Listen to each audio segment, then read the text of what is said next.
The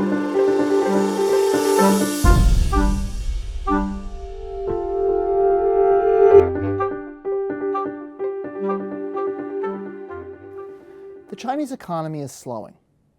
How hard a landing we are in store for is hotly debated and will depend on policy choices the government will make in coming months.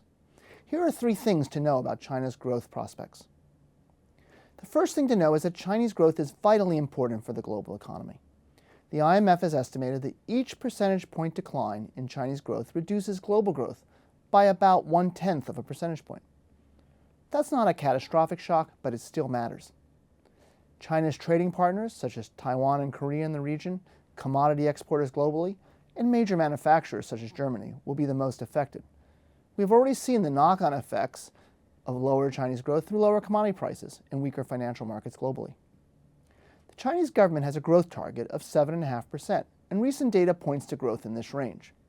But momentum is slowing, and there are mounting risks coming from the financial sector, from overspending by local governments, and from poor investments in infrastructure and real estate. Many of the imbalances were financed through non-traditional mechanisms, the so-called shadow banking system, and an early focus of policy is on reining in this market.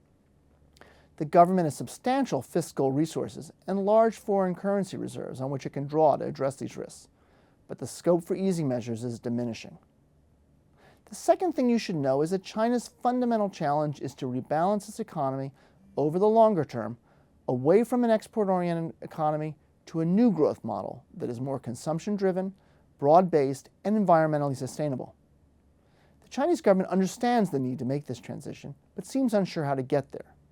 While external surpluses have been reduced, consumption remains muted, savings and domestic investment remain high. Over time, a more market-based exchange rate and a range of other structural reforms, opening markets to more competition and gradually liberalizing the capital account, will be essential. The third thing you should know is that China's financial reform process is likely to be bumpy, moving in fits and starts. The main Chinese banks on paper look liquid, well capitalized, and backed by a strong deposit base. The bigger risk comes from explosive growth of non-traditional and short-term speculative lending activities, the so-called shadow banking sector, that while still a small share of the overall market, could be the canary in the coal mine signaling a broader problem of non-performing loans. Accelerated financial sector reforms are needed to secure a safe transition to a market-based financial system. But experience shows that opening financial markets and the capital account too quickly can lead to accelerated capital outflows and greater financial distress. As a result, reform is likely to be quite gradual. In sum, the challenge for China is to sustain a moderating but still reasonably strong growth path while strengthening the health and stability of the financial system.